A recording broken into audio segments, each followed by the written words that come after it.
Halo teman-teman, berjumpa lagi dengan sequel film.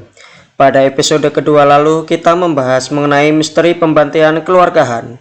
Pada episode ketiga ini kita akan membahas munculnya pemuda nomor 1 di dunia di tengah kehebatan He Fengxi dan Bai Fengxi. Bagaimana kisahnya? Kita simak sama-sama episode ketiga Who Rules the World.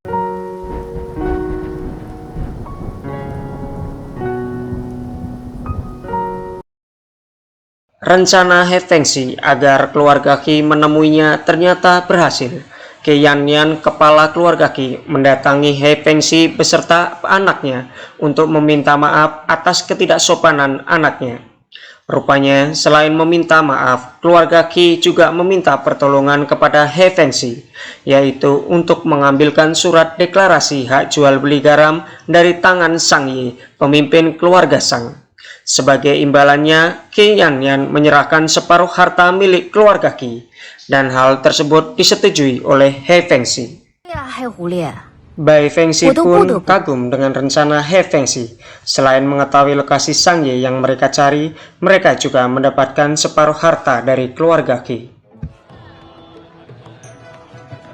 Sementara itu, di pavilion Lifang, He Fengxi dan Bai Fengxi sedang mengawasi keadaan sambil menunggu Sang Ye muncul. Tidak lama kemudian, Sang Ye pun muncul. Sambil menunggu kesempatan, justru Bai Fengxi terlihat menggoda He Fengxi. Tidak mau dipermalukan, He Fengxi pun balik mengerjai Bai Fengxi, yaitu diminta menjadi penari untuk mendapatkan surat deklarasi jual beli garam dan informasi terkait sekte Duangun. Awalnya Bai Fengxi menolak karena tidak bisa menari, namun demi tercapainya tujuan mereka, Bai Fengxi pun mengikuti kemauan He Fengxi. Benar saja, dengan kecerdikan Bai Fengxi, pada akhirnya surat deklarasi dan persembunyian sekte Duangun diketahui. Akhirnya mereka pun menuju ke lokasi persembunyian sekte Duangun.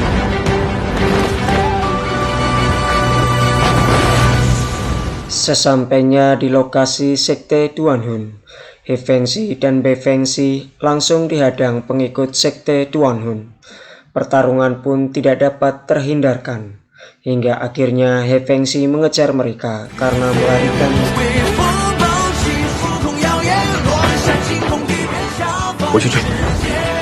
He Fengxi kembali ke penginapan setelah mengejar sekte Duangun yang melarikan diri.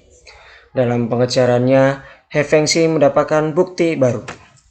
He Fengxi dan Bai Fengxi masih kebingungan dengan lambang dalam kain yang mereka dapatkan.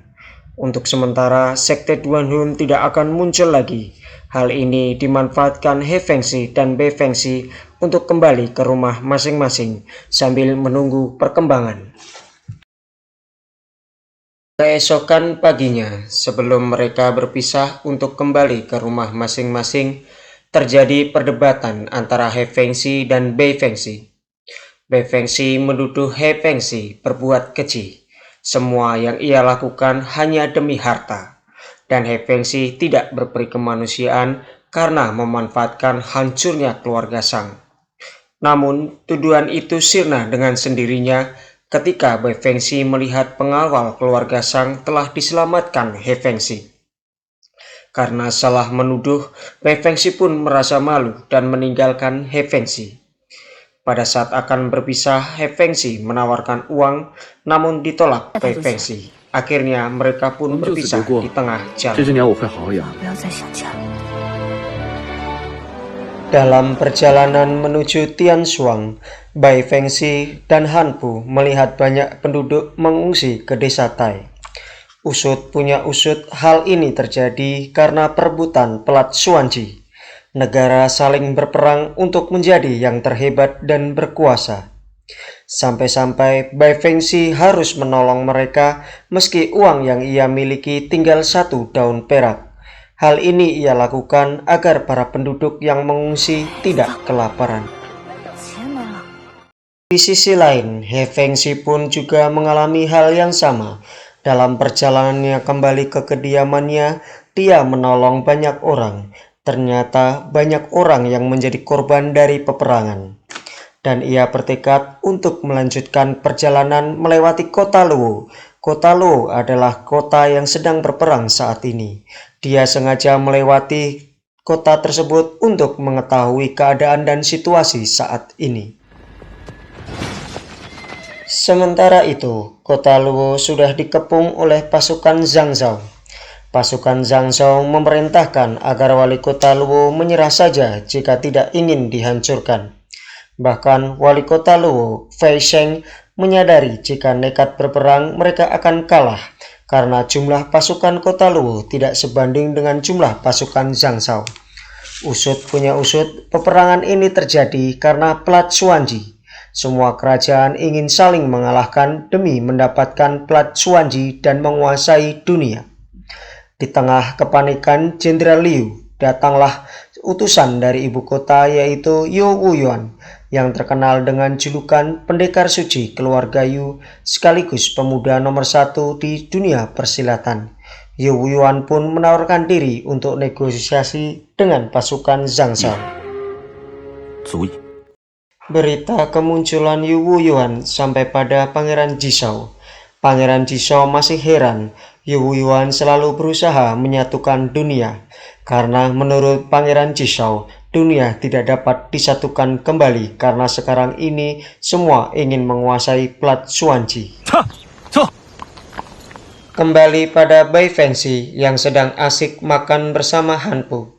Karena tidak sengaja mengotori muka Bai Fengxi saat meniup api, Han Pu pun dikejar oleh Bai Fengxi.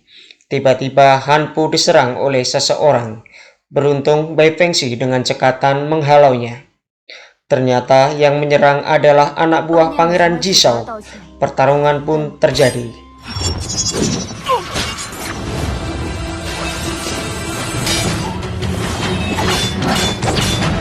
Namun, karena pertarungan ini tidak disengaja, akhirnya mereka berhenti dan mereka saling.